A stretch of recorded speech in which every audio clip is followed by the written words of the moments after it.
crois que c'est la première fois de ma vie, les gars, que je vois un match où les deux équipes méritaient de perdre. Les deux équipes étaient catastrophiques aujourd'hui. C'est simple. C'est la moins pire des deux équipes qui a réussi à passer. C'est aussi simple que ça, les gars. C'est aussi simple que ça. Mais par contre, le plus grave, c'est que la Tunisie, en supériorité numérique sur quasiment tout le match, sur presque combien? Sur presque 60 minutes de jeu, les gars. Ils sont à 11 contre 10. Ils ont encore galéré à marquer. Ils ont encore galéré à gagner. Non, je suis désolé, c'est une catastrophe. Alors ok, on peut parler des erreurs de coaching, parce que là, franchement, le coach de la Tunisie, c'est une catastrophe, ça c'est clair et net. Il t'a pris toutes les pires décisions possibles et imaginables, ça c'est clair et net. Mais au bout d'un moment, les gars, comment tu peux être en supériorité numérique autant de temps, dans le temps additionnel, plutôt dans les prolongations, et encore, malgré ça, être incapable d'aller marquer?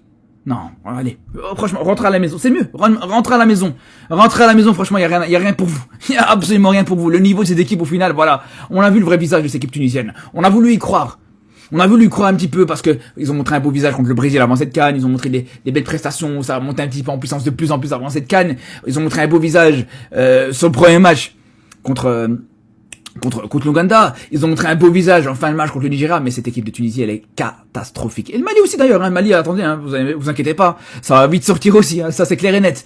Je vous avais dit de surveiller très attentivement Djigui Diarra, un gardien de but qui depuis le début ne démérite pas. Il est vaillant, il est combatif, il est décisif et ce soir, il est grand. Je n'ai plus de force, ce match m'a épuisé, m'a éprouvé. C'est le match à la fois le plus nul, mais aussi le plus rocambolesque. Djigui Diarra, qu'il me plaît ce joueur. Il permet à son équipe de jouer face au Sénégal. Il faut aussi souligner Abdoulaye Diaby, tour de contrôle de la défense du Mali. Bien évidemment, Sinayoko, qui devant fait un travail colossal. Ce soir, il a parcouru des kilomètres et ça a payé. Dites Alhamdoulilah le Mali. Faut dire Alhamdoulilah parce que normalement, vous jouez pas à 10, mais à 9. Le carton rouge est totalement mérité, mais également un deuxième carton rouge devait être présent pour les Maliens. Et on ne peut pas défendre les Tunisiens qui ce soir n'ont pas été à la hauteur du tout.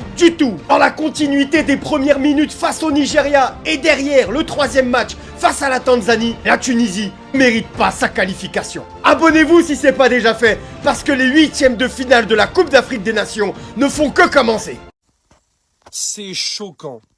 C'est choquant ce qui s'est passé ce soir entre le Mali et la Tunisie. Je ne savais pas qu'on pouvait recruter quand on était en sélection le Mali qui ont fait un prêt pour avoir Emiliano Martinez. C'est choquant, cette séance de tir au but.